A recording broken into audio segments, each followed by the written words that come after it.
और इस वक्त की सबसे बड़ी खबर यही है, न्यूयॉर्क से आपको बता दें, लेखक सलमान रुश्दी पर हमला हुआ है।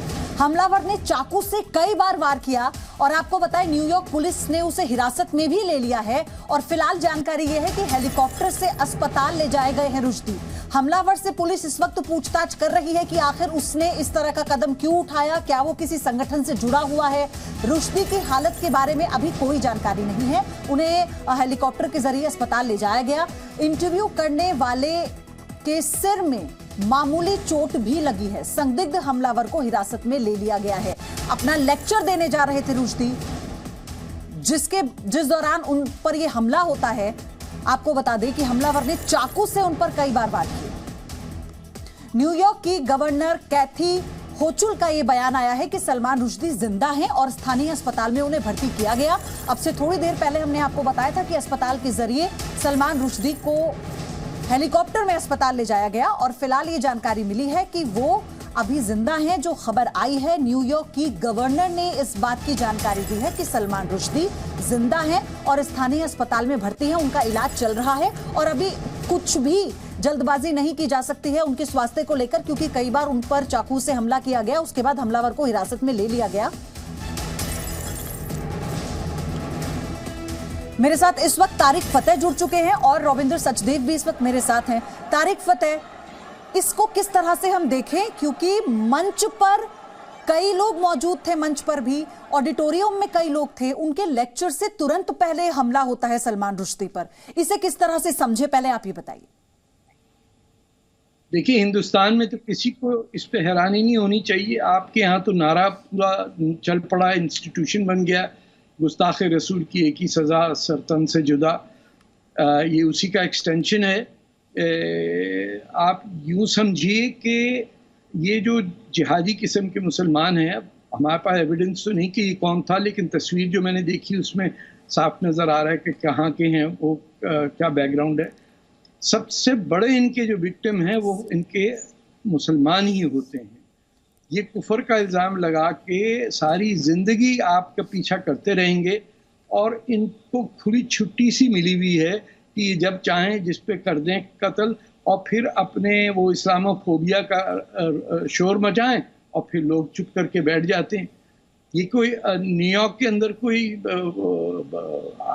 इसका नतीजा आप सोचिए कि जिस शहर पे 9/11 पे हमला हुआ हो, वहाँ आजकल कोई इस बॉदर नहीं करता, ना कोई इसकी जिक्र करता है, क्योंकि हर कोई या तो वोट बैंक के इश्यूज में पड़ा रहता है या उन पे प्रेशर इतना है कि इस वक्त कांग्रेस के अंदर भी 3-4 ऐसे मेंबर्स हैं जो बिल्कुल ये सलमान रुश्दी टाइप के लोगों का पे हमला हो तो उनको कोई झिझक नहीं होगी इस बात पे, क्योंकि ये वो समझते हैं कि मुसलमानों का राइट है कि अगर वो फील करें कि इंसल्ट किसी ने कर दी तो बस गर्दन कटेगी जी। तो इस 12वीं सदी से 21वीं सदी में आने का सफर बड़ा लंबा है और हिंदुस्तान में तो सबको पता है किस किस को मारा गया, किसकी गर्दन काटी गई, कैसे वीडियो बना। तुम I just hope he survives and lives happily, क्योंकि ये भी हमारे उनका इलाज चल रहा है तारिक फतेह, तो इसलिए कुछ भी कहना जल्दबाजी होगी जब तक एक ऑथेंटिक मेडिकल बुलेटिन नहीं आ जाता। फिलहाल वहां के मेयर की तरफ से ये जानकारी दी गई है कि उन्हें अस्पताल में ले जाया गया है और वो जिंदा हैं। रविंद्र सचदेव, 33 साल बाद अगर हम ये कहें, ईरान के उस फतवे के बाद जो उनकी किताब पर दिया गया था और ये कहा गया था कि ईश निंदा का ये अपमान है, एक तरह से ये कहा गया था कि वो जो भी अपनी किताब के जरिए फैलाने की कोशिश कर रहे हैं उसे ईरान बर्दाश्त नहीं कर सकता। तो क्या अभी इस तरह के कोई कयास लगाना जल्दबाजी होगी, या फिर हम ये कहें कि इसी चीज का इंतजार किया जा रहा था उन तमाम विरोधियों की तरफ से या उन कट्टरपंथी सोच की तरफ से जो अभी तक कुछ नहीं कर पाए? देखिए, इस समय ऑनेस्टली कुछ कहना मुश्किल है, बट मोरलेस ये तो दिखता ही है कि जिसने भी ये अटैक किया है वो सलमान रुश्दी जो लिखते हैं उनके खिलाफत में, उनके विचारधारा के खिलाफ है। नाउ ऑफ कोर्स ईरान ने एक फतवा इशू करा था, $3 मिलियन करीब 25 करोड़ का इनाम भी कर दिया था, बट ईरान ने बाद में उस फतवे को विड्रॉ भी कर लिया था। उसके चलते सलमान रुश्दी हाइडिंग में रहे थे ब्रिटेन में, एटसेट्रा। 2-3 एंगल हैं। आप एब्सोल्युटली राइट हैं कि जो भी हुआ ये या तो जिसने भी करा है उसकी विचारधारा या तो वो किसी संगठन का हिस्सा है, या उसको वो बाउंटी फतवे का अट्रैक्शन है, या कोई जैसे कहते हैं लोन वुल्फ है जी जिसके जहन में ये बात भरी हुई थी कि ये इसने जो कहा, इसने जो लिखा, इसने गलत करा था। तो ठीक है, वक्त की बात नहीं है, 10 साल 20 साल 30 साल कभी भी जब मौका मिले। और देखिए, पॉइजन ऐसी होती है जो दिमाग को बर्बाद कर देती है, वो वक्त का नहीं, एक नहीं तो दूसरा नहीं तो तीसरा। अभी हम बात कर रहे थे अल-ज़वारी को मारा गया, अल-कायदा जी। अल-ज़वारी तो एक हेड था ना, अल-कायदा तो एक विचार है, एक विचारधारा है। तो उस विचारधारा को लेकर के जो कोई हो, चाहे उस संगठन से जुड़ा हो या ना जुड़ा हो, वो करेगा जो उसके जहन में है।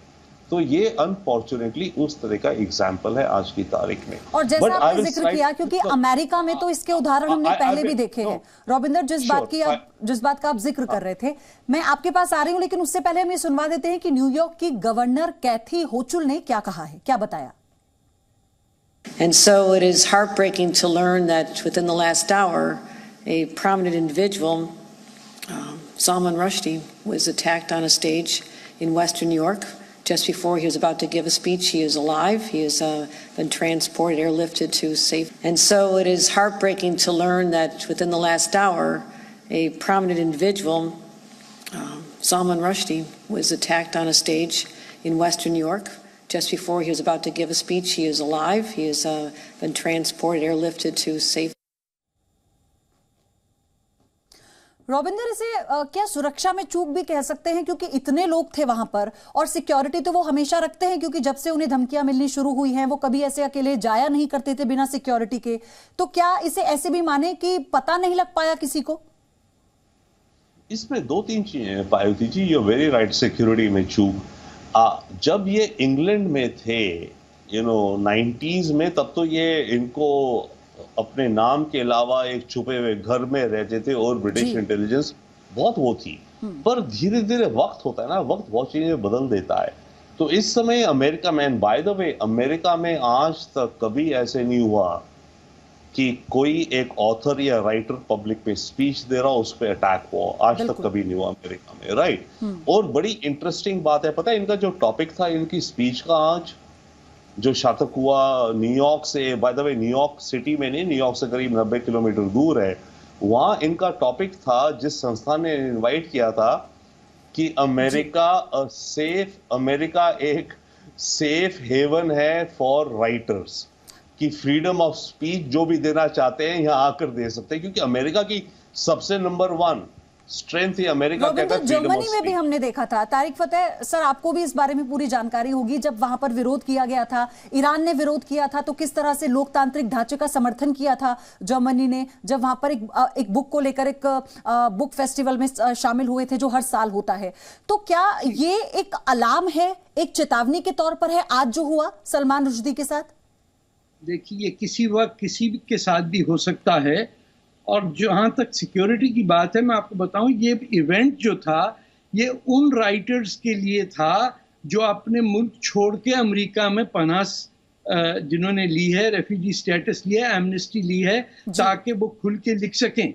और इसीलिए ये जो जिस शख्स को अरेस्ट किया है, इसकी शक्ल ही अभी तक फोटो नजर आई है, ये खुद ऐसा ही लग रहा होगा कि he is one of the exiled writers. इसीलिए सिक्योरिटी जो है वो, जब इतने सारे इमिग्रेंट्स जा रहे हो एक जगह, तो he might have slip through that कि भाई मैं भी एक राइटर हूँ जो यहाँ एग्जाइल में हूँ।